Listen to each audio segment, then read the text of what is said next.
So, welcome to Cartoon Everything, Josh Lewis and Rob McClurkan.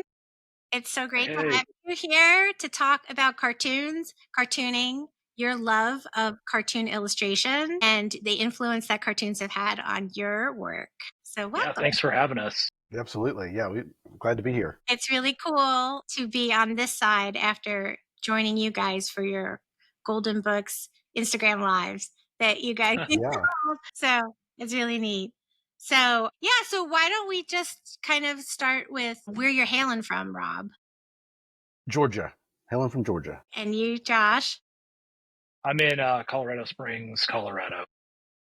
Oh, nice. And both of you are children's book illustrators, right? So you've both been published in the world of Golden Books. Yep. But you also do other art related jobs too. So the other stuff that you do, so Josh, you work as a designer, right? Yeah. Designer, art director, split my time between ed tech companies and publishing. Started out as a graphic designer, said I would never be an illustrator, then slowly worked that in, and then never thought I'd write. And then I started writing, and I've been published as a author and illustrator through Scholastic last year. So it's a client work, affords me to do the kids book world. So And you, Rob? Yeah, I started out as a graphic designer and kind of took this job that once I was there for a few weeks, I was like, really don't want to work for anybody else anymore. I'm kind of over that. So I started doing the freelance thing, and it was really design and illustration because the job I had left had a kids magazine, and I had created one of the characters, so they kept feeding me every month I would get to draw that character again. So I just took that from there and was like, well, which one's going to take off? And so I was doing both. And then eventually the illustration just started taking over, and just have done that pretty much since. And I have authored a couple of books as well. And then obviously got to do the Golden Book, which was a career highlight. So yeah, for sure. Yeah. Totally. For sure. So if I could make the two of you think back, like to when you were young, can you remember your earliest cartoon memory? Whether it be TV show, comic book, comic strip, anything that you remember being the first thing that you were like, oh, this is cool. Do you want to go first, Josh? Or you want me to go? Why don't you go? I'm still Okay. forming. It's kind of all over the place. I would say, I is, remember, back in the day we had the rabbit ears. So on weekdays, early morning, you could watch like Go Go Gophers, Tennessee Tuxedo, Underdog, all those. And I loved them. And it was a real treat to be able to see them, especially, they were on the UHF channels? Is that what those were? So, reception was horrible. So if you got to see them, it was a treat. But probably around that same time with Saturday morning cartoons, I would get up. You couldn't get me up during the week. But on Saturday morning, I was up at 5 o'clock and I was watching the agricultural reports before the cartoons came on, because I was just waiting, because the first cartoon that would show up at 6 in the morning was Alvin and the Chipmunks from the 60s, not the one they redid in the 80s, but the original. Right. The old one, yeah. I loved it, and I just had to get up and watch that one. So those are probably my two earliest memories, I think. Yeah.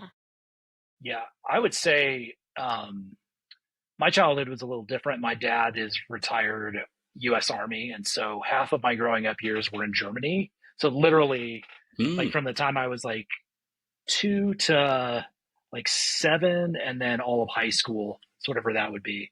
So like we got the Stars and Stripes newspaper, and Beetle Bailey was like a huge like comic strip in that, obviously. And I just remember getting the Sunday paper and getting like throwing out everything else and grabbing the color cartoons. And so I'm a little younger, so I remember like Calvin and Hobbes was probably like a big one for me back then. And then as far as like cartoons, like I love cartoons. So like that's probably like old animation. And so we wouldn't get normal TV, but to like boost morale, they had this one channel called AFN, Armed Forces Network. And so every afternoon after school, they would throw like cartoons, and it was like anything from, a lot of Looney Tunes, and like for some reason a lot of like 40s, like Bob Clampett, Tex Avery for some reason. Like that era of Looney Tunes. They had some other eras too, but and then they would have like some Snoopy and Peanuts cartoons on there too, and probably some MGMs and some other, hodgepodge of cartoons from that, 40s and 50s era. So I remember sneaking away for that. And then a little older, I was huge into like DuckTales, the first time around. And like when we moved back to the States, and Darkwing Duck, I was probably too old to be watching Darkwing Duck, but I loved that show anyway. I love Darkwing Duck too. Oh yeah. Yeah. Yeah. Josh is a huge Donald Duck nut. Yeah. Yeah. Oh yeah. We used to have VHS tapes. I forgot about that. Like we would get VHS tapes. That was our connection to cartoons in Germany. So I remember like it's like a Sylvester and Tweety like collection of like 3 cartoons on one VHS, and we just like wore that out. Did you get into the Duck comics at all as a result of that? A little bit later. Carl Barks and all that. Yeah, so when they started releasing the DVD collections in like the early 2000s, like I started realizing how huge the Donald Duck comics were. And so then I think it's Fantagraphics is releasing all of those. And so I have like a couple over here, but yeah. So that I started realizing the whole lore of DuckTales was like based off of Carl Barks's old comic strips. And like, he's the one that came up with Uncle Scrooge and Gyro Gearloose and Magic of Dispel and Duckburg and the whole thing. Yeah, I remember reading them when I was a kid and just going like, where is this coming from? Where like this whole other universe that the Ducks existed in, and how they had different hairstyles with their feathers. Yeah, it was always amazing. And yeah, Fantagraphics has a new one coming out. I just saw. Yeah. It's like the earliest. It's like a collection of like the very first ones. I'm like, oh yeah, there's more money out of my wallet. Yeah. Right. Well, they're so well done too, because you have like a random collection. So some are like big stories, some are like, maybe a couple of pages, and then there's like history in the back to read about, sometimes with sketches and, other stories about the creation of that. But yeah, I don't know how deep into, like, I love this era of history and I love history. So like, it just boggles my mind, like how much Carl Barks has influenced like entertainment, just period. But no one knew who he was until after he retired. Right. Yeah. And that jerk Disney thinking everybody. Right. I appreciate Disney, but he could kind of be a jerk because he wanted everybody to like think that he drew everything. And so like, and then he was like, Carl Barks was super popular and was like super popular in Europe, but they kept the contract the same because they didn't want him to think he could get all kinds of money. And so he was just him, drawn away with his massive collection of like National Geographic magazines for all the references for all these like crazy worlds that they would go off on adventures. And it wasn't until like after he retired, a magazine like broke it out into the world that it was him, because he was just called the Duck Man before. They knew it was the same person. Right. Yeah. The Duck Man. Yeah. Yeah. And I think it's a fairly recent occurrence that Disney allows the names of its biggest, most influential artists to be out there.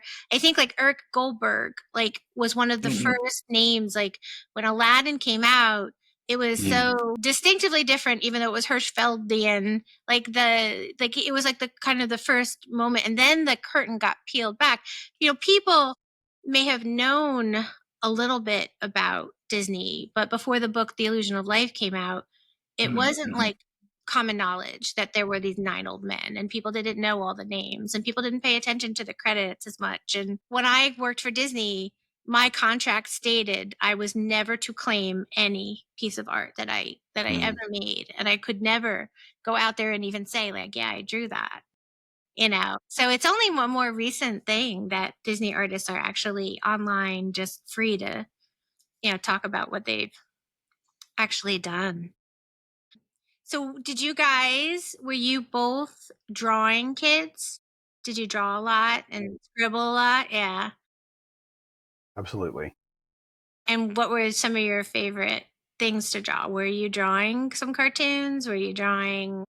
I always was intimidated by drawing existing characters. So everything I did, let me turn off that wherever that went. I was always intimidated by, draw Scooby Doo or whatever. So it was always drawing my own characters. I was always just wanting to, I loved Beetle Bailey also. I was, kind of riffing off him. I didn't have to draw the eyes. So I was drawing, characters with hair over their face or just different, hair over their eyes. So just different things like that. Yeah. For me, it was not any one character. It was just doing my own stuff. Cool. Were you making up stories to go along with them? Yeah, to some degree. I mean, as much as of a story that I would come up with, they weren't really that great. I tried to do little comic strips or something, but it was mostly just like these characters and scenarios, and I would create like little superheroes or, I loved Blondie and Dagwood also, loved them. So I would look at those characters and how they were drawn. And so I would try to sort of not draw those characters, but sort of mimic some of the shapes, like Dagwood's head and all that kind of stuff, or Beetle, like I said, Beetle Bailey or whatever. I would kind of take some of those pieces from those characters and try to make my own. Yeah. Yeah. How about you, Josh? Yeah, for me, it wasn't probably until I was a little older. I think I remember starting to draw like in second grade and having like art classes, but it was all like fine art based. So I was just like, this doesn't make sense to me. And so, but I think like I must have been like 11 or 12. I was like fast. I like loved the NFL growing up. And so like I would like draw like, I remember when like the New England Patriots had a cool new logo back in the early 90s. And so I'd draw that. I'd draw like team logos, and then I would draw like football players that I liked. I did some like paintings and or like pen and ink, like high school assignments. And then I do remember like I was a huge Aladdin fan, and so I remember like drawing the genie. But I was just like I was pretty aimless, to be honest with you, because like at the time I didn't know anybody in my family who was a working artist. So I was just I was just like it was something I had to do, but then I would just like draw like abstract shapes and stuff in the line, like on the side of like my school papers and stuff because Homework. Yeah. my ADHD needed to fidget. So, but it was really aimless. It really wasn't like consistent. I remember, I think in like fifth grade, I drew like maybe like two comics of this character I called Little Guy, and it was like just teardropped body, teardropped head with a nose at the end, and like no arms. It's like I was like so intimidated by anatomy and act, getting the characters to act and move. I mean, I didn't know any of what that was called back then, but it was just something that I had to do, which led me to, start, looking into like graphic design, down the like later on in high school. But yeah. Yeah, and I did do comics later on in high school and college. I had like a college comic strip about a goldfish. And then me and a friend of mine came up with these characters called Stalk Slinger and Corn Lad. And that was just one day we were walking in a cornfield and we thought these were really funny. So we kind of did a comic based on them. And then I had a little part to play in this, but I say we, but really it was more him than me, but created a comics book about our teachers, and we would sell them at school. Actually got killed in the comic, but I mean, it was not a comic you would put out today. You know what I'm saying? But the teachers saw it. We thought we're dead. We weren't. I mean, it was, like one of the teachers in real life had like a belt buckle with a chainsaw. So, cause he in the summertime would go cut trees. So that was his weapon. Like, and he would like run around with his chains. I mean, it was a nutty comic. I still got a copy. Anyways, so yeah, I was doing that. And then when I got out of college, I also started a web comic. So I've been drawing and doing the comic thing for. Oh, that's awesome. Yeah, it's cool because it's it's neat to hear people's backstories when you know them, as adults that we are. That how did you wind up where you are today? Because all of that got you there. So yeah, yeah, and even like you, Josh, you mentioned like you're like your ADHD needed somewhere to go, but when I was younger, we didn't really get diagnosed with these things, I wasn't right? diagnosed until I was like 41 or something. Yeah, and that constant need to scribble. And like we've talked a little bit about this, Chris and I, and on other episodes of like that need to draw while you're in class as Hmm. almost like part of the way that we actually learned. Like I was Hmm. listening Right. to what the teacher said, but if I didn't get the opportunity to doodle while the teacher was talking, I would almost like fuzz out. Like Oh it yeah. my way of processing that I have to be doodling to process. Yeah. When I worked in house as a designer, I would draw in meetings. And Mhm. so I would have to preface sometimes with people like, new people, like, I'm listening, but I'm drawing so that I can listen. Right. And there's a couple of times where it got me in, like, I got some like heat about like, well, you draw too much in meetings. I'm like, well, I'm paying attention, you Right. know, Yeah, but for sure. Yeah. yeah, Actually, even as an more adult, attention than you would be if you weren't, right. right? Isn't it Yeah. aggravating how those are sometimes your best drawings? When you're just sitting there and you're like, and like, I'll have an envelope and I'm sitting there going, I love this. Why wasn't this in the sketchbook? Well, I have a pad, like I have notes for this session, but I was on the phone with my kid and I filled up a whole page where I'm like I write a couple words whatever we're talking about and then I draw a picture. And then, it's not like I was in class, it's just like I'm just on the phone and I'm just doodling Yeah. while on the phone. It's true, you draw some really fun things. Yeah. Yeah. I think your mind's It's just almost like stream loose. of contrast, Yeah. conscious. Yeah. Yeah. Not overthinking. You're just, Yep. Yeah. So when you were doing your webcomic, Rob, was that like early? Like what time? What time frame was that? Like internet wise? that was, that's good. Late 90s, early 2000s. Wow. The web was So still pretty. really new. And Uh, I wanted to learn how to do websites. But where I worked, they were like, oh, we're never going to be designing websites. And I thought that was really short sighted. So I started trying to figure it out. And I thought, well, what would I want to do if I was building a website? And I had another friend of mine from college that was doing a web comic. And I was like, that's what I'm going to do. So I started that's when I started, and it was a lot of fun. It was, we didn't have social media. There was no way to really get the word out. I yeah. was spamming people. Like I would send emails, like check out this web. I didn't even know them. Like I was just trying to get the word out on the comic strip, which was fun anyways. But yeah, it's interesting how I would probably do it way different now if I was doing a web comic, just because we have so much available to get the word out. Yeah. But it was fun. There was a newspaper back then called, I think it was called Zoinks, and they interviewed me. And it was all about web comics. And one day I had totally forgotten about that magazine or that newspaper. And Matt Koffenberg emailed me or texted me this article that I was in where I was talking about the comic strip and talking about another idea I had for a comic strip. And I was like, well, that's so cool. And I also loved the fact that I had totally forgotten about that other idea. I Yeah. was like, I might use that.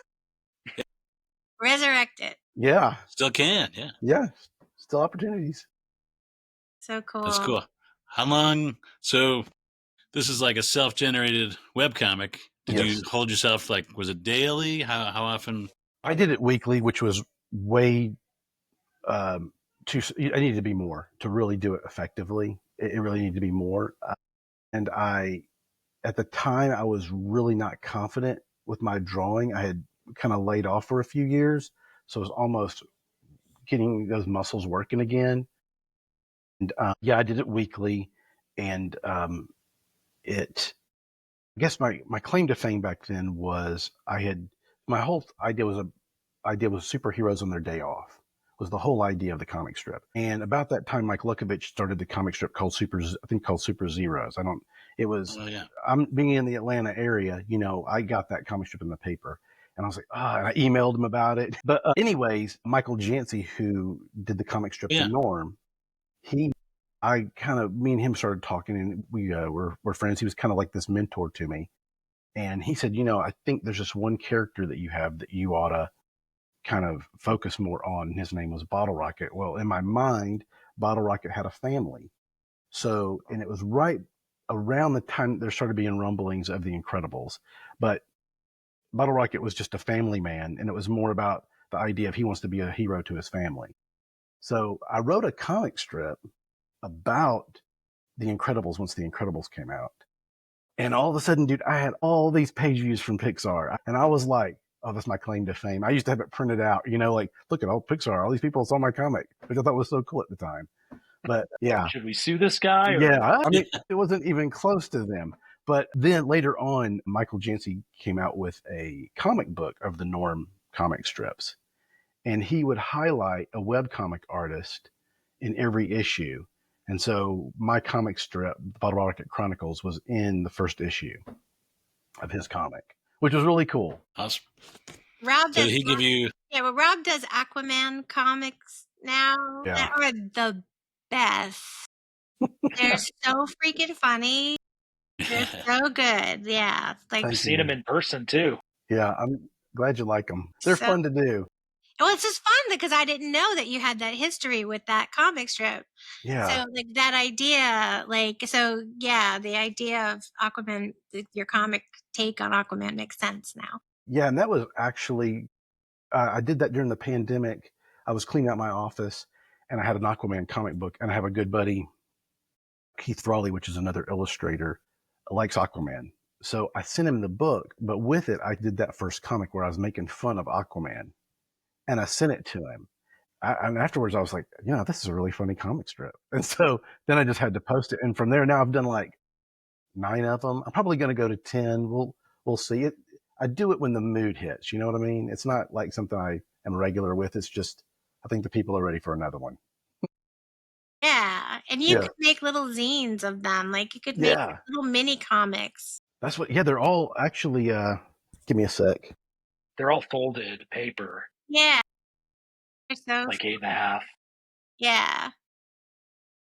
Chris likes to make fun of Batman. They're all here. And that's kind of like what Rob does with Aquaman. They're all here in the flesh, and they're all actual, mini comics. So. Oh, perfect. And I just love them. I love the fact that the first time I made this, it was it was the same feeling as if when I found out I had a book deal. Like, it's just that you're holding something in your hand that you created. I was like, this is cool. So Anyway. I also like it when you draw Robin, like Batman's sidekick. Yeah. Because he's like a little influenced from like the Lego Batman movie, like with the big goggle eyes. I mean, it's definitely your style, but he's got the big goggle. Yeah. Dopey eyes. I love it. Yeah, they're really funny. That's great. And those are the best kinds of side things that just come out organically. It's like it just develops on its own. Absolutely. Yeah, they're like the let the pressure out of the pressure cooker art projects just at the time. So obviously you got into comic books at some point. Did you get into comic books at all, Josh? I was sort of, I don't know, like not really. Yeah. So like I had some friends that were like super into them in like the late 80s, early 90s, but I was more like animation, and more read the comic strips in the newspaper just because, there wasn't a whole lot of entertainment as there is now, but so it was just kind of like by default. But I was gravitated towards some of that. But yeah, I really got into comics a little bit later. I'm still not huge into them, but I remember like when the Spider-Man movie came out, like the Sam Raimi, Tobey Maguire one, in the newspaper. We were still getting the newspaper at the time, and like was that 2002, and they were reprinting like old issues of the Spider-Man comics. So the one day we get the first issue like reprint with like new ads and stuff. So I still have like 13 whatever. So I was like, oh, okay, this is pretty cool. And then I started getting more into that. I think that's when I started looking more at like some of the Donald Ducks and some of those older comics. So, but yeah, I'm more like deep into animation more than anything. Right. Yeah. Did you ever get into or think about making your own animations as like a career? I wanted to. Like, I think it was like I graduated high school in '99, and so I was like looking at like, oh, it'd be cool to go to college for like 3D animation degree, but I had to pay for college, and that was like way out of my reach at the time. It was something, but that was like, gosh, that was like I loved Pix. That was that era of Pixar, like Yeah. '90s, Yeah. early 2000s, where it was just like they were just one upping themselves every movie. So I was like super fascinated by Pixar. Like I still remember sitting in the old movie theater in Augsburg, Germany, where my dad was stationed, and it was before the stadium seating, and like watching Toy Story for the first time, and just like my mind being blown.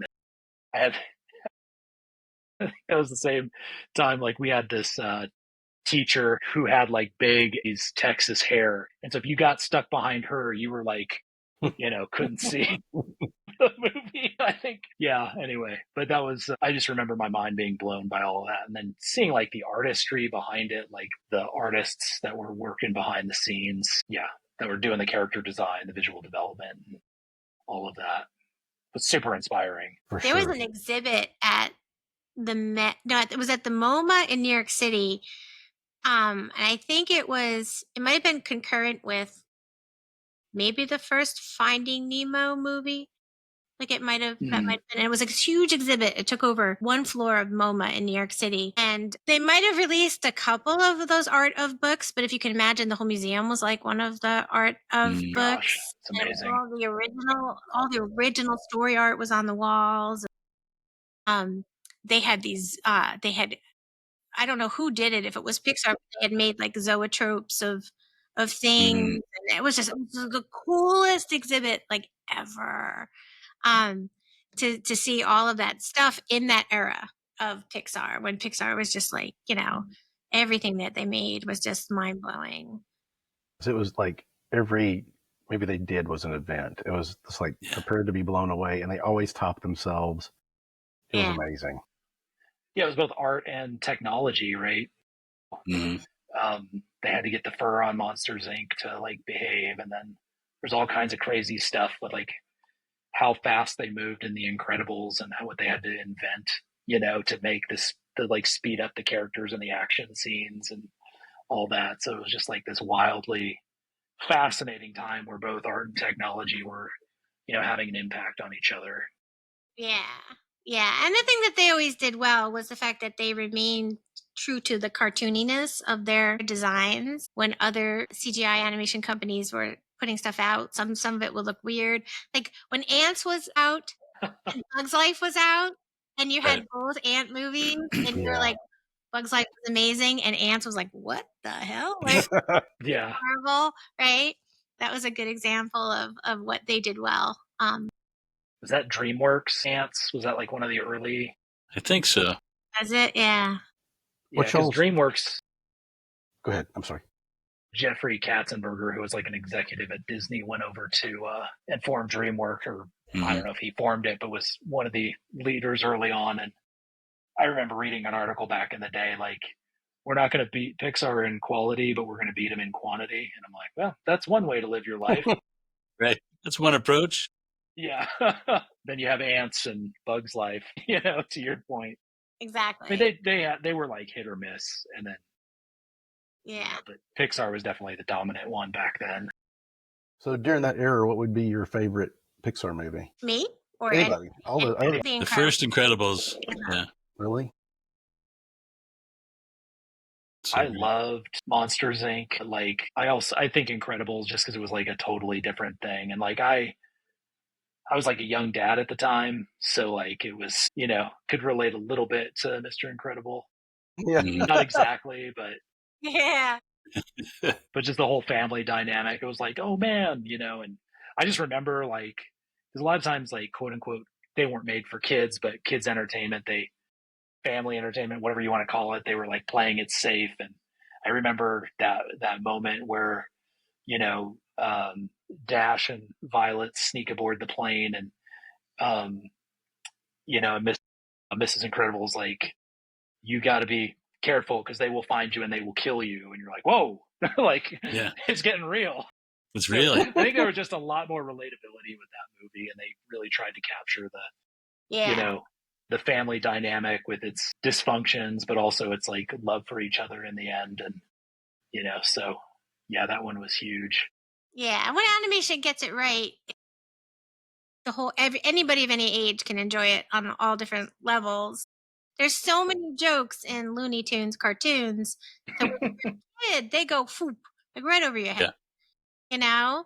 Even if they're old references like Wendell Wilkie. Like you don't know Right. who he was at one point. But there's always something that still makes kids laugh. I've gone to movie theaters recently where they'll show like old Looney Tunes. Wow. Yeah, like early on a Saturday morning. Parents will bring kids and they'll show old Looney Tunes. Kids still laugh at them. They still laugh. Like they still, because there's always those jokes that play with the kids, and then there's other jokes, that go for all the other ages. So that's always the best. Animation does that. So when you guys kind of first turned your attention to illustrating and working for children's publication, did you decide to lean into those things that you loved when you were a kid? Like, was that like a real like conscious decision for you to start digging into things that you love? Did you go on a huge exploration for influences, or did you feel like there were things there that you already kind of drew upon? Like, were you always into golden books, or was it Yeah. something that you like, went back and researched? For me, all of that was all discovery. I kind of went through my childhood enjoying these things, but not really appreciating them. And so when I I found this artist named Tim Biscup, and it was just from a Oh, yeah. magazine cover. I think it was called Juxtapose or something like that. Those, yeah. Yeah, and it had his cover art on it, and I was like, that like just hit me in the chest. I just something about it I loved, and I couldn't explain it. So then I'm looking up who this artist is, and I'm finding all his stuff, and I'm starting like I find that he had this partnership with this store that I guess him and his friends put together called Gamago, and he would sell prints. So I was buying prints, anything like Tim Biscup, and then I found out at the time he was married to Siona Hong, who at the time worked in Asian, and I think she worked on like the Mighty Bee, which was a wonderful, very funny. I just loved that cartoon. I was surprised it's not still around. I thought it was brilliant personally, but the background art that you're looking at in that cartoon, very similar to like some other Cartoon Network shows. I can't think of the name of them right now, but very the gouache painting backgrounds and funky shapes and stuff. So I started diving into who some of these people were, and then kind of tripped over Mary Blair. And I was like, Back to mid-century. yeah. And I go, oh, who is this? So that was, and the same, with Golden Books, I think it might have been looking at back in the day on Ward Jenkins' Flickr account. Flickr was the thing, right? Flickr, that was called? Yeah. Word yeah. And Ward had Yeah. all these mid-century Gosh, man. stuff. And so I would start seeing this stuff and I'm like, what is this? And then like, oh, these are Golden Books. So then I start looking for these Golden Books. Then we became Golden Book junkies, Rob. Right, Yeah. exactly. Always buying old books. That's right. So yeah, that was sort of my I had journey. an awareness, like, oh yeah, like Pokey Little Puppy. Oh yeah, that was a book that was around Yeah. when I was a kid. But you didn't actually like pay attention to this is how they, like the little red hen. Like look at the shapes in that, in that Right. book. You didn't. Yeah, you kind of revisited it and rediscovered the design and the colors and everything. Yeah, and then when you kind of trip over and you find Mary Blair, then you find like J.P. Miller, and you're like, and you kind of see like what was, I think for me that I thought was unreachable about illustration is I was like, I'm never going to do realistic. It's not what I want to do. For me, it would be way too time consuming. I don't see how I could make that work. But when I started seeing, especially like somebody like J.P. Miller, or even Mary Blair, like brush strokes, and it's like, I mean, I don't know. It was just kind of freeing. You start seeing illustration is everybody has a different voice and there's a different interpretations. and even with comic strips, I think they do that very well. You had people like Mel Lazarus, who was really just these funky little characters, and you have like Charles Schulz with Peanuts, but then you go all the way over to Calvin and Hobbes, which is like, blowing your mind at the comic page that he created, the comic panels that he was doing. It made it all kind of accessible. So I guess for me, along about sentence with that, I guess really what I leaned on most was the comic strip, because ultimately that was the most influential to me. Because when I looked at Mel Lazarus, I looked at Mort Walker, Hank, he was unbelievable. But I looked at some of these other guys. I'm like, I might be able to do that. Yeah. Yeah. Yeah, we all look at like Norman Rockwell and think, man, I can never do that. But then you see somebody, Tim Biscup or Mary Blair, where it's like break it down into shapes that actually make sense. It's like, Right. maybe I could do something like that. Yeah, absolutely. Yeah. How about you, Josh? Yeah. Yeah, I don't, like I said, I grew up half of my growing up years in Germany. So, like, pretty much until like as long as I can remember, until I was like 7 years old, and I was like moved back to the States in '89, and I was like, I was like catching up on everything. Like, what is Nintendo, and what of Ninja Turtles, and like all these things that I missed in the '80s. And so like I sort of missed that key time for like Golden Books. But like I said, I was a young dad, and like in the early to mid 2000s, my kids were getting Golden Books, and so they got like the Little Red Hen and Pokey Little Puppy, and then like Three Little Pigs. But then that was also like kind of a renaissance for little Golden Books, starting with like Finding Nemo was like a big like re-release they had just sold to like Penguin Random House from Simon and Schuster, always been owned by or distributed by Simon and Schuster.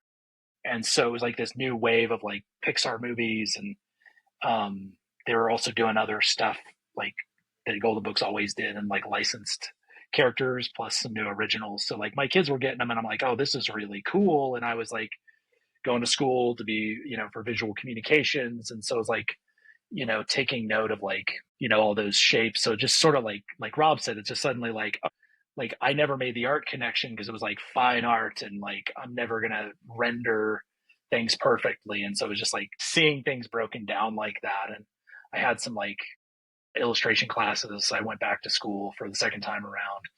It's like in school for 5.5 years with babies at home and a full-time job. And like, yeah, that was, but it was during that time, it was like, oh, okay, I think I can do something in this world. And I just gave it a stab. But a lot of it was just drawn to like a lot of the cartoon characters, honestly, and or some of the simple mid-century. That was also the time when mid-century modern was like sort of like all the rage in the early 2000s. And so like, but I didn't know as much of the history. Like I was pretty like pedestrian, in my knowledge. So like all I could tell you is Mary Blair, Allison Martin Provenson, Charlie Harper, and then maybe like Alexander Gerard or some. And that was like, it was the end of my knowledge. And like, yeah, it's so much richer than that. And I think I caught, Ward Jenkins on Flickr at some point or some social platform, and was like, oh, okay. That's awesome. Yeah, he's so great. And he just came out with a graphic novel too. So again, part of the idea of if you have good cartooning skills, which is something we talk about, is like you can cross genres. If you have Mm-hmm. if you have like decent, cartooning skills. Ward just came out with a graphic novel. He's done children's books. He's been an animator. Mm-hmm. He's a cartoon historian too. So yeah, it's cool. Like you guys both work as designers, but if you think about it, if your eyes are drawn to mid-century or indoor cartoons, your eyes are drawn to clarity and shape, Mm-hmm. right? And I think that even like I love all art with a capital A. Like I love it all. But what do I really want to look at? What do I look at and I go like, oh, and I melt? Like, is usually something done cartoony in the cartoon Yeah. world. Yeah. And it's really interesting, like getting into publishing, like I was pulling from like, oh, there's like character design from like Bugs Bunny, which is probably like the worst example because Bugs is like super hard to draw. But like I was seeing like all this like great character design and emotion and acting through all of that. And so I was like, oh, so I was kind of like looking at that, but also looking at, some of these golden books and just sort of like, I was seeing what my kids were into at the time. And so I was like taking all these notes, and then I'm like building a portfolio. And, I wasn't great early on. And, like the first time I met you, Kelly, or the first time I met Rob in person was like on the same trip at the SCBWI conference. And I just remember, none of that seemed to apply, like all the cartooning stuff, because it's like, oh, you're too cartoony. You're too commercial, like it was a pejorative, and it was just like, and that was like literally our first conversation, Kelly, was like about like, oh, I'm being told I'm too cartoony. And you were like, yep, me too. So we commit. Yeah. Still think about 7 years of my portfolio being pushed away from art directors going, oh my God, it's so cartoony. And they'd push the portfolio away. And then in one day, every publisher wanted to publish me. And I was like, what the hell happened in this one day? Like, I went from like being unpublishable to being so publishable. And I kind of think it was a generational shift in whoever was working at the publishing houses, that a younger generation was coming in who had grown up with these things too, So that was like a taste shift. Yeah, and I think there's such a huge shift towards graphic novels too, as that's catching on, and I'm even seeing that being influenced in, picture books and whatever else. You're starting to see a lot more line work incorporated into illustration, much more than you used to. But yeah, they break it. Picture book pages are comic book pages now. They're laid out. Yeah, some are like hybrid. There might be regular picture book, then a few pages will have multiple panels, sequence or something. Yep, for sure. As well as now, because now I feel like on the upper curve of the age of like been in picture book world long enough to see a huge sweep of younger people come in. And now you see an anime influence. And I knew it was coming. Totally knew it was coming. And it is here. And I went to the OA show at the Society of Illustrators. It was insane. And it's beautiful because now they're trying to find a way to apply that to picture books, and it's lovely. It's beautiful. It just had to, everything winds up, influencing everything else. Yeah, I think what was unfortunate is like all the stuff that when I took your character design class, it was just like, it gave me permission because like I had been secretly like, not secretly, but just like indirectly like blocking some of like my instincts of like, oh, character expression, learn how to draw hands, right? Like, because I'm being told all this stuff. It's like, it's too cartoony, it's too commercial, blah, blah, blah. And sorry, I was cranky about it. I'm not too cranky about it now, but like, it was just like, for me, it just like shut down a lot of like these instincts that I had. And it's like, oh, as it turns out, what is animation? What is, what are cartoonists good at? Like exaggeration, expression, storytelling, color. Like there's a wealth of knowledge that absolutely will level up whatever art form or storytelling that you're doing. So so it's like there's so much to draw from that, regardless of what genre or how you're telling stories or drawing. I live amongst my piles of books everywhere, which need to be put back on the bookshelves. I can look around my floor right now and I can see an insane amount of cartoonists who were published, again, between the 30s and the 70s, I think, like all over my floor here, who were published as illustrators, but actually were cartoonists, right? Mm-hmm. So people will wax poetic about Bill Pete's autobiography, which won a Caldecott. Right? Oh, I didn't know that. Right? I have that. Yes. Which no other book there's Chris's. Yeah, like no other book has ever won a Caldecott like this again. This is a big, giant book. It's an autobiography drawn in a cartoon style by a cartoonist. So when all those years I was being called a cartoonist, I was too cartoony for publishing, I would say things to people like, do you like Sid Hoff? Yeah. Do you like Pete Eastman? And I even said to somebody once, well, Dr. Seuss is a cartoonist, and a woman literally went, oh, no, like I had insulted Dr. Seuss. I'm like, do you ever see his Playboy cartoons? He's a cartoon. Yeah. Yeah, but like, there's a giant history, like, these I are love that. cartoonists, Yeah. you know. So, yeah, so Yeah. Yeah, It's terrible. amazing. Bill Pete Goldenbook. I Yeah. don't have that. I have that one Nice. too. Yeah, it's great. Love Bill Pete. I think some of the best drawings ever done were the Dumbo story art that Bill Pete did. Oh yeah. So good. Yeah. Yeah. It's amazing seeing the overlap back then of like cartoonists, animators, picture books, Yeah. advertising. I mean, Yeah. they all overlapped. Comics, right? How many Walt Kelly, Disney to comic strips. So I would love at some point in my life to compile a list of all of the people that came from the Disney studios who went on to be famous for other things, like P.D. Eastman, like Walt Kelly. There's so many artists, Mel Crawford, so many artists that went through the Disney studios and or then left Disney and went to other studios and then wound up doing a comic strip or a comic book or children's books, because it's amazing and it just proves my point. Like, Right. like it's all, there aren't divisions unless you make them, because if you can draw like a beast, then you can draw like a beast. It doesn't matter what you're drawing, you're just drawing that well. Speaking of the word cartoonist being a bad word, a couple of years ago, the first time SCBWI was back in person, Josh and I went and we were taking a graphic novel session, and the word cartoonist was used in a positive way. Yeah. We were like blown away. We were like, oh, they just said cartoonist. Yeah, no, it's definitely changed. 2011. Yeah. What was up with you then? Yeah. But yeah, I think, well, that's a good thing, right? It's a great thing that people think about it differently.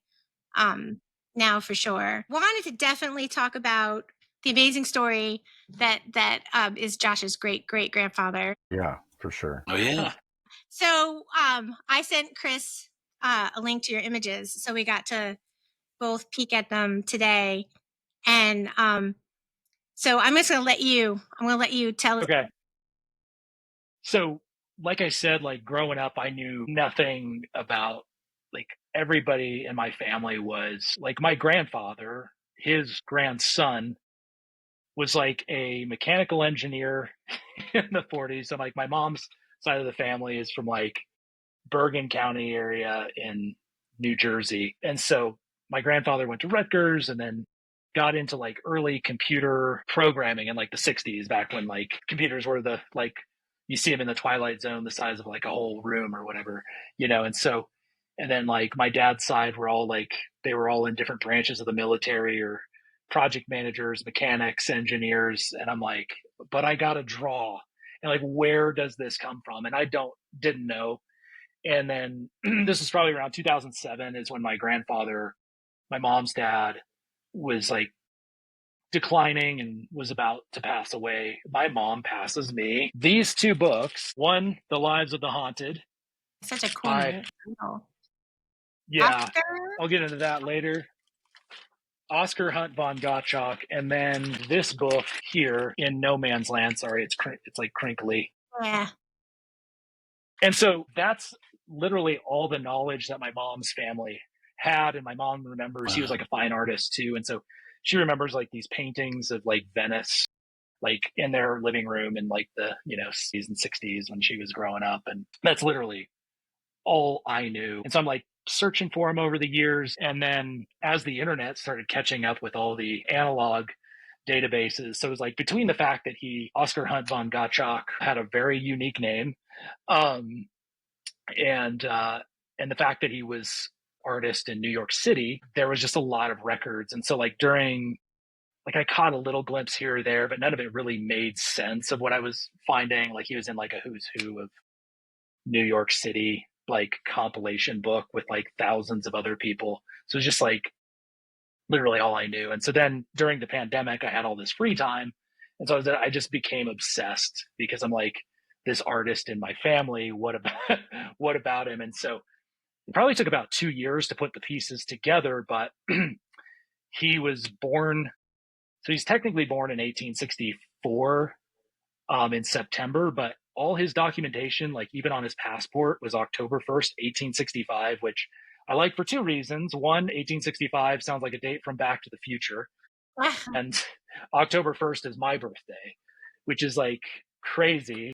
And then he was born in Providence, Rhode Island. He was the youngest of six. His father did apothecary and like doctor stuff, and they were well off. They had like maids in the house, like in some of the censuses, there's like at least one or two maids in the house. So they had the ability to get him into art school. Like 1880, there was, or 18, somewhere in the 1880s, I can't remember exactly. There's this brand new school called the Rhode Island School of Design. So RISD.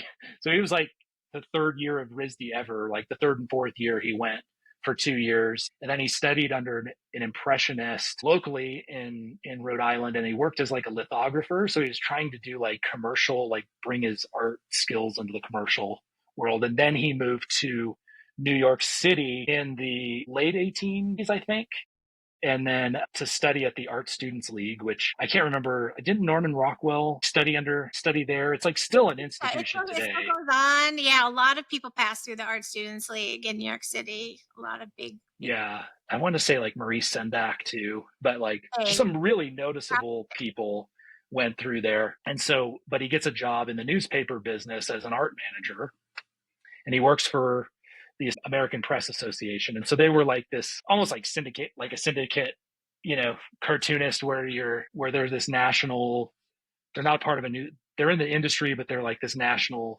group that will send small town newspapers like national news and write-ups and kids, section and whatever, so that a newspaper could fill it out. So they had a long history of doing that. And so he was working there. And so he lived in Hackensack, New Jersey, and then somehow traveled, because some of this was before like some of the bridges went up, somehow made it over to Manhattan. Then it got easier. So it was like basically from like he was with the American Press Association from like 1892 or 3 through like 1917, when a company bought him out and they let the staff go. But he was like, he would hire top artists of the day for like illustrations. So like John Sloan, who's like a well-known like artist at the time, but he also needed to pay bills, so he did commercial work. Yeah. So they became friends. I found out because my grandfather shows up or great great grandfather shows up in like 3 or 4 times in like his diary. It's just really interesting putting all that together. And so I started just like eating all this alive, and I got a couple of magazines that he illustrated of Harper's Bazaar in like 1903. There's like a couple of kids stories. Are you just going to eBay and like, how are you? Yeah, like the internet. Yeah, I found it on the internet, and then it's just over time, and then you see that some of them are available. And then I tracked down 2 more of his books, which is Yankee Doodle Gander. Yeah. So this Short Stories of American History. This was his first book, published in 1901 through R.H. Russell. So his first 3 were published by R.H. Russell. Harper and Brothers bought them out in 1903. And so it was kind of a well-known publisher at the time. This was his second book, Lives of the Haunted, it's what happens to the animal after a hunter captures it or shoots it, which is like, which would not play today, but it's like a clever, idea, though. Like maybe like clever animal book. And it's like a parody. Movie now. Yeah. It's a play off of a popular book at the time that came out like the year before called Lives of the Hunted. But he took a kid's spin on it. Yeah. And then, so clever animal book. And then this is hard to see just because of the damage, but it's Innocent Industries.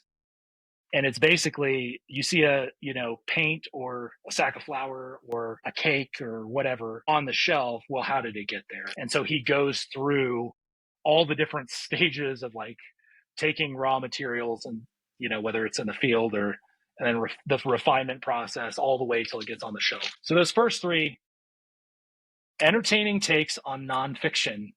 And so I'm putting all these pieces together and I'm going like, okay, I was an art director. I hired illustrators. He was a commercial artist. I was a graphic designer. There's pretty much the same thing, Right.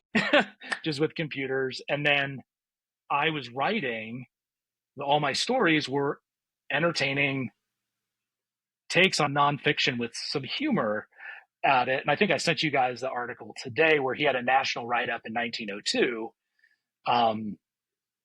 And it was saying, Von G, the children's artist. And so in the old timey speak, I'll translate all of that, but it was basically like he thinks it's important to use humor to have kids remember American history. And like that was like a novel idea at the time. And I'm like, it's like, well, that, came from me watching Bugs Bunny and Looney Tunes and like throwing entertainment, wanting to throw entertainment. And then what was really cool is like he was known as a cartoonist, and then he also had a fine art career, but he did 2 newspaper serials. One was, I gotta be careful here so I don't roll over this 120-year-old book, but In No Man's Land. So this was published in 1903, but it started out in newspapers. They maybe did a dozen, so they did 2 panels from this book, so basically a spread each time. What's the And last then vegetable? There's like a potato, what? a carrot. What's the last? Like a yam. The green thing. Oh, it's like a pickle, maybe. Is it like a turnip and a pickle in the background, or a cucumber? Yeah, it's a pickle. Yeah. So this is in the Library of Congress. You can like download a digital copy of it. Cool. All of those were in the Library of Congress, but they lost the other 3 somehow over the years. So probably a fire or a flood or something. But yeah, and then he was active as like a. Oh yeah, sorry, I'm getting ahead of myself. He had like a small like 2-year window where he was actually like doing little. They called them newspaper serials. So it was just like every week there would be like a new thing. And they were the predecessor to like the comic strip. It was like if he had hung on for like 10 more years, into the 20s, he might have like, taken off. I don't know. But he did a series called Historic Sense and Nonsense, which was a lot like Yankee Doodle Gander, where it's just like short. It was like a 1 panel, but then it was historic figures. So it was like Julius Caesar, Joan of Arc, Ramses II, or whatever. So all over the world history. And he did about a dozen of them. I tracked anywhere from like 12 to 14. I can't remember. So anyway, then he sort of just, for whatever reason, I don't know if it was sales or whatever, he stops doing like children's books and these cartoons. And then he does a fine art career. And so he like does galleries. And so he's a member of the Salmagundi Club, which is still a thing in New York City. Amazing place. Yeah. There, it's beautiful. Yeah. I went a couple of years ago, and it was just surreal because they had that they bought the building. It's a brownstone, like off of 5th Avenue, I think. Like way, not so far south, but South Manhattan area.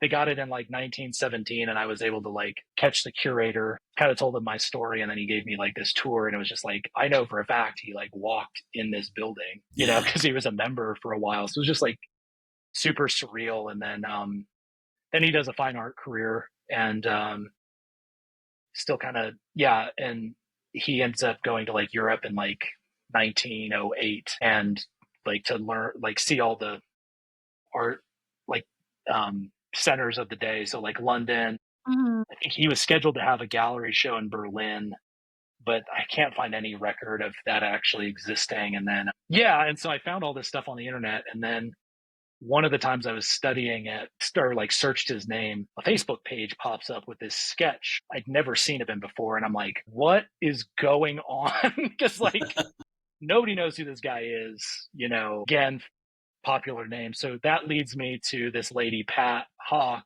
in around Ocala, Florida area. And so like years ago, she got like an estate sale is what she told me, of like paintings, and this, she kept saying like this like scrapbook or notebook or something. And it didn't dawn on me anything. And she was like, she's in her 80s, so she had like back surgery or whatever. And so it took months for her to like track down the full collection in her house, because she was like an art, like an antique shop owner, or antique dealer for years. So she had like piles of stuff. Well, then I get this big box, and in it is this scrapbook, and I know it's his because it's custom, and it has his like monogram that he designed on the outside. and it has all the newspaper clippings. There's That's like a wild. couple of photos I'd never seen. I didn't know what he looked like until I saw that newspaper article. And if you look real close, like right here, Yeah, you look we look alike. And at it so, today. I was like, wow, sorry, that looks like Josh. yeah. So there was like original paintings in there, Yeah, and then here's like an original painting. that's wild. Awesome. Well, so this whole Cool. process of finding out about your great great grandfather, I mean, it's kind of like that show. What is that show called? Finding Your Roots on PBS. But yeah, But this is I was doing this is like but art, finding your art roots, you know. Yeah. right. So it's wild. Yeah, and I think for me it was like, you know, it was just undeniable that it was in my DNA, and I like many artists, it's like, there's like some imposter syndrome, and so like, and I'm friends with great artists, who, I'm talking to right now, and, and Yeah, like when I got I was just starting to down this road, but like when I got the Lego little golden books, I was like, why the hell are they hiring me? It's like right, I listed off like 5 different people that should have gotten the book deal instead of me. I was like thrilled, but it was just like, but I was so busy comparing myself right, to everyone else and like, oh, they have this thing that makes them great. I didn't look at me and go like, oh, not that I'm the greatest artist, but it was just like, I can't make this stuff up. Like, right. our careers were different enough, but there was enough overlap that we had a lot of sensibilities that were the same. And it was just like, oh, this is in my DNA. Why am I going against who I am? I should be embracing this and going full into it as an artist, as a creator. So Yeah, it was just really humbling, but also just like eye opening of like, you don't have to, you don't have to compare yourself to everybody. yeah. Do what you do. You do you. Yeah, Right. for sure. Yeah. That's the most important thing is that you lean into who you are. You know, more than anything else. It's always going to be somebody who's, I always say there's always somebody better than you. There's always somebody who's coming up behind you. Nothing you can do about that. You can only do what what you do and what Right. you And enjoy doing. maybe most people don't have this story, but it's like you get your sensibility somehow, right? Some of that's learned through all the things we like absorb through like, cartoons and comics or whatever else, but some of those natural sensibilities are coming from somewhere, and maybe that, your ancestors didn't have like an art career, but maybe they were creative. And I've talked to some people, it's like, oh yeah, they were real like creative with like wood making, or they were into music, but whatever, it gets whittled down to you and then you figure out. So it's like all those things like, oh, I have to draw, or like I'm obsessed with like this thing. It's like it comes from somewhere, and it kind of shows a window into your soul and how you tick. So Right. pay attention to that stuff. Don't think like Mm-hmm. because you like this thing that it's it's a bad thing. Just you got to lean into it. For sure. Yeah, embrace it. What's that YouTube channel, Chris, that we were Oh yeah, so the Unsung Heroes of Illustration. Mm. It's a channel by Pete Beard, on and YouTube? on YouTube, and it's a British guy, but he's got an amazing breadth of artists that you've never heard of.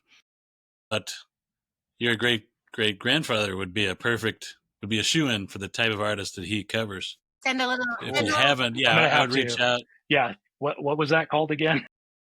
We'll send it to you, but it's Unsung Yeah. Heroes of Illustration, and Pete Beard is the host. Okay. But Cool. I recommend it to watch it, but absolutely reach out to him to let him know about Yeah, that'd Von be G. awesome. Yeah, there's Yeah. always Thank you. someone, something like that put the pencil in your hand, or someone who encouraged you to keep going, or someone who didn't tell you to stop. Mhm. That's a big thing, is that you didn't have somebody who kept telling you like, no, you can't. Someone just let you go and do your thing.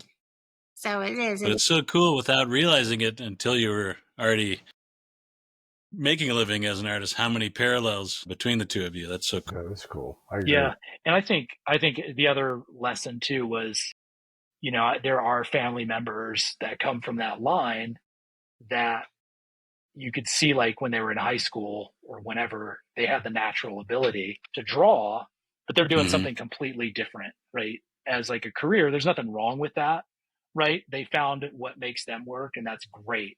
But like what's surprising to me is like it came naturally, but I actually pursued it at the same time. So it bonkers to me that there was that overlap. But I do think, like, regardless of where you're at, you have to put in the work, and Sounds like a good get. book somebody should write. I know. I want to read the whole saga.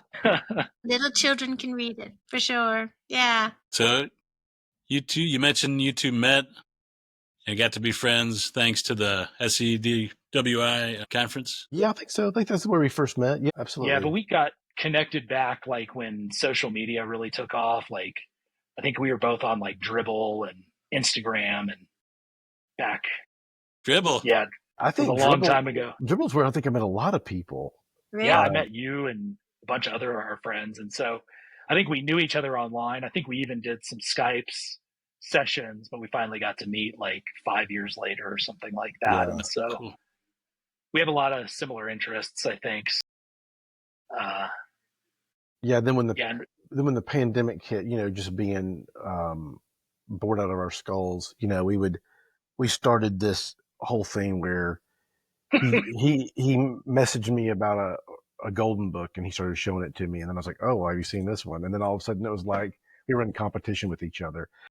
Well, go ahead. Sorry to interrupt, but like that was at the same time I was wrapping up my first two little golden books. Mm-hmm. You got a little golden book, and I was like, yes. And so you told me, I remember that conversation because I'm like, if there's anybody that was like primed for like a little golden book, it's Rob. But like, so it was like, so we were talking, and he's like, I remember he's like, it's like he was already trying to justify it, to his wife. I hope it's okay that I said that because I have justified it to my wife a bunch too. It's fine. Shopping? But he's like, I've got a little golden book. I'm just going to go for it. I'm going to buy all these golden books just as reference, And so then he buys 5 or so. I don't remember how many, but several, And then I was like, oh, I got that Donald Duck, but I don't have that Donald Duck. Right. Yeah. I don't have that one over there. And so then it was just this back and forth of like, but it was just like so like life-giving as we were working on these books. Yeah. And understanding the history behind it, because then you buy enough of them and then you start realizing like, oh, I didn't know Mel Crawford existed until then. Mm-hmm. I didn't know like Holly Pratt, teamed up with like a guy named Al White and Norma Gary a bunch of times. I didn't know Retta Scott. I didn't know. I think I barely knew Lowell Hess at the time, but I didn't know his full, so his full catalog. And then, so then you deep dive and then you start learning and seeing a lot of the same illustrators. And then, I mean, I would go down a rabbit hole, share with Rob. He would go down a rabbit hole, share with me. And we were just constantly getting packages at our front door with all these like old books. So. Yeah, they kept us going, and we would just start talking about them. And then once we had that whole we started going, well, we got this big collection. We ought to share it, and that's when we did the Instagram. Started putting that stuff on Instagram and doing that whole classic little book. There's a nostalgia that surrounds golden books, and then there's this idea of like, just look, stop, and look, like at the actual work, and getting like going to 11 in the geekiness about it. Like we were talking about what printing, what year, what printing is it? Because the colors change, or why did they change this page from one printing and then this printing, the page is different. Like why? Yeah. That's super aggravating when you realize now I've got to have the A because Yeah. Well, there's a couple of reasons, right? So like to save money, like I think sometime in the 50s, they cut it from 28 to 24 pages. So like Color Kittens, it definitely would have been the 50s. Yeah. Because Color Kittens from an A to like a C edition, I don't see a lot of B editions. I don't know why, but like A to C edition, it's like, oh, there's 4 pages missing. Like Little Red Hen. The original had 28 pages. What we know of today is like 24 pages. And then like I have on my back wall these rabbits, which Kelly and I connected and Rob and I connected over an artist named Lowell Hess. And I was finding it like on Pinterest. And I'm like, these are the best rabbit character designs ever. Like, and then there's like a bunch of them. And then they were in like this like My Christmas Treasury. I was trying to find these rabbits for like 3 years, like 3 solid years of like, not all the time, but it was just like, oh, I wonder if I could find it. So I bought like My Christmas Treasury. It's like a big, thick, I got it right here. That's right here. You know? Nice. Yeah, Rob has the version that I had. And then I got the giant Goldenbook, which is like less pages, and they weren't in there. And then I saw one of our friends on Pinterest had posted. I'm like, it says My Christmas Treasury. I have that book, but those rabbits are not in there. And so I'm messaging Jill Howarth. She goes by Zippy Burrow, back and forth, and then I find out, oh, it's the A edition, and it has this red star. And they cut a bunch of pages in here, but lo and behold, the rabbits were in here. And so, yeah, I mean, come on. Yeah. They're incredible. That's right. So great. So we get nerdy, and then you also look, because of that, kind of like hunting these A editions, you realize early on, the first printings, the color is richer a lot of times and crisper, and because especially the stuff that they were reprinting in the 70s and 80s weren't as sharp. So we're like, I don't know, we became true nerds and just like kept going down the rabbit hole. We tried to get the earliest version we could. Absolutely. I mean, I've got several versions of this My Christmas Treasury till I got the A version. I mean, it's like, oh, what's going on? Because at first we didn't know. It's like, what's going on? Yeah. And then, and I can tell the age of a Goldenbook just by looking at the spine. Yeah. Because they had the eras of the spine. But then like there's also these other like rich, shapes books. I remember that. Yeah. Mel Crawford. Yeah. What It's the only year? reason why I bought it. I want to say, because it's Muppets, it's hard to know it's saying 6 printing in 79, but I'm sure it was like probably 77 or something would be my guess. Yeah. And then, this is another page. Wow. That's a great one. This was Holly Pratt and Al White, and this was like what made me understand who these artists were. Like but Holly Pratt worked at Disney back in like the 30s and 40s, and then moved to like Looney Tunes. Worked under Friz Freeling's unit, and then he went on and did a bunch of Hanna-Barbera children's books, and he was on the Hey There, It's Yogi Bear movie for like a year.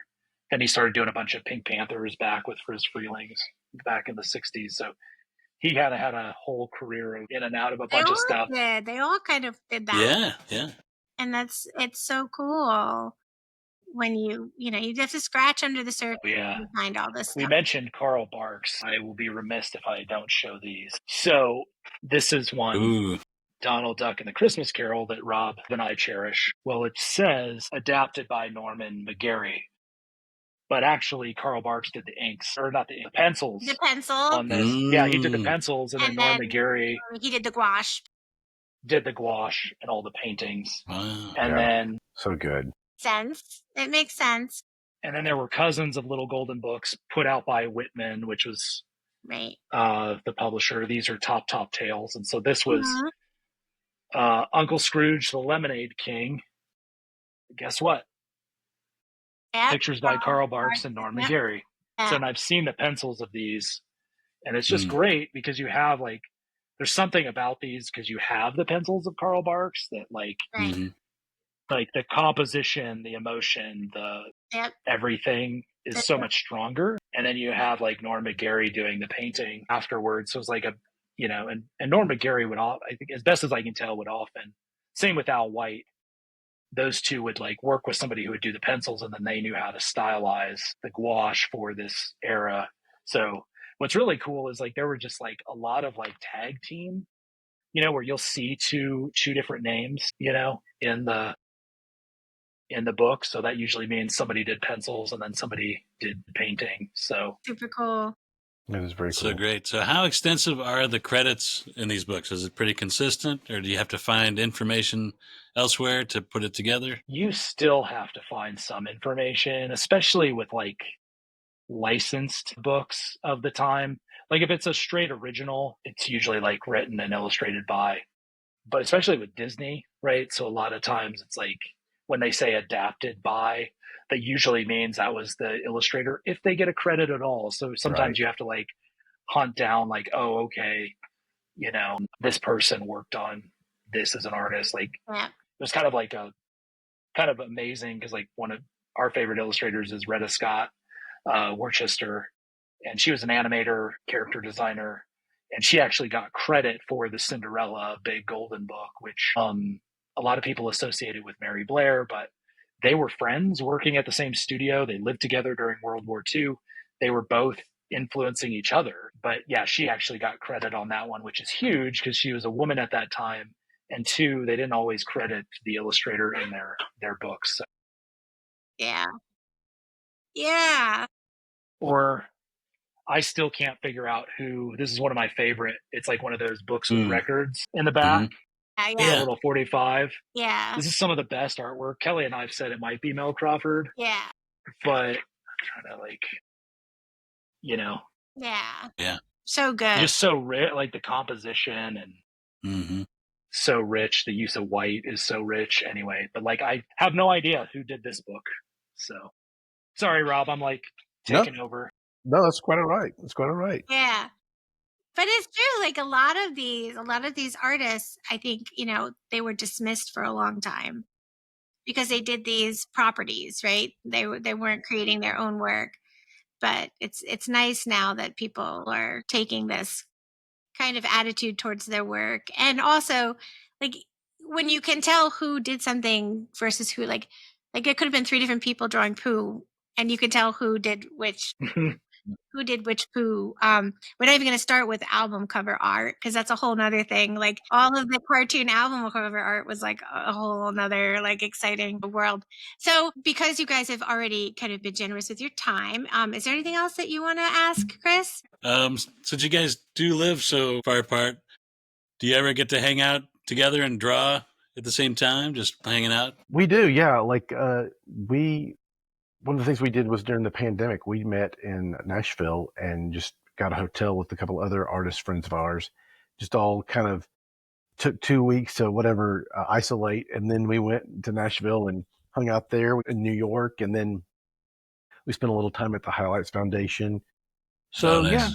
I would say probably mostly if we're attending the SCBWI conference in New York is when we get to hang out.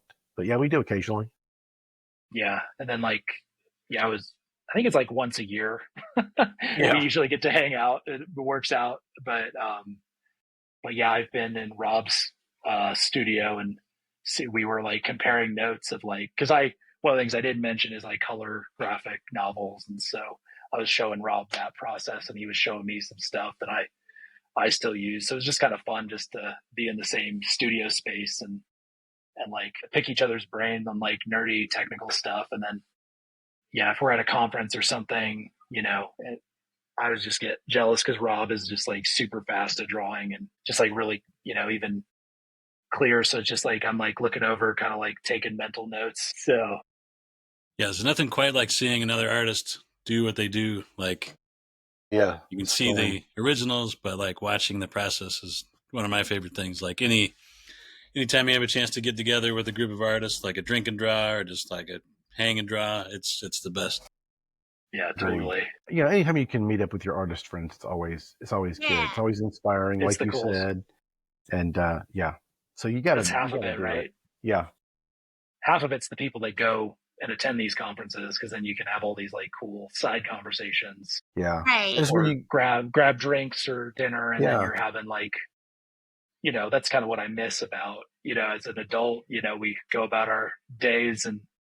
It's almost like when we were at the Highlights Foundation like 2 years ago with our buddy Scott Soder, we each had our own cabin and it was like I was a kid in a neighborhood again. Like, hey Scott, let's go to Rob's and like go. Yeah. Like, let's go check that out. So it was just like, it's always a blast and but I learned so much from my friends who are all super talented. So it's Yeah. just as much as, I get from the conference, Yeah. Yeah.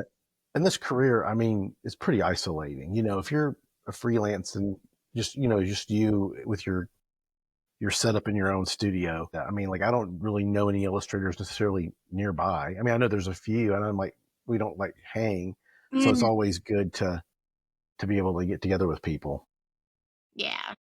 One of my favorite memories was the last time we hung out, Rob. He took me to all the antique shops around his Yeah, that was house. fun. Mm. So we got to nerd out. Yeah. Dig through the boxes. Yeah, and we walked away with some cool stuff. Yeah, we did. Really good. Really good stuff. I just want to thank you guys both for joining us. It's so awesome to give us so much of your time. And if you want to each take a turn to tell us where we can find your presence online, or where we can find you and your work. Yeah. So, thanks for having us. I really appreciate it. You can find me at crobdraw.com, and that's the word C, SEE, robdraw.com. And on Instagram, it's at McClurkan. So that's pretty much where you find my stuff. And then I'm also do a little bit on Blue Sky. I'm not really there that often, but occasionally I jump on there. Yep. And I'm at joshjlewis.com. So joshjlewis.com. And then at Josh J. Lewis on Instagram, Blue Sky, and LinkedIn is where I'm hanging out these days. Awesome. Yeah, thanks so much. Do you want to? Well, I wanted to put this on. Yeah. I made that for Josh. That's so great. Mine's sitting right over here. Should I go get it? Sure. Yeah. I'll go get it. Because Rob and I were doing this little Goldenbook chat. Kelly made this and mailed it to us. And I'm not kidding. This is one of the best gifts I've ever gotten. I will cherish this forever. I'm serious. It means the world to me. Hilarious. And the problem was my house flooded, and we were repairing my house right around this time. So I never really got to properly thank you. So it is a cherished, very cherished. Yeah, I love this. Thank you. Ribbon. You like the spine, like the gold spine? Oh, yeah. Oh, that's great. Yeah. Oh, that's awesome. Hilarious. Yeah. It's nice to meet you, Chris. Yeah. Nice Great to meet you guys. I've enjoyed both your work. Yeah.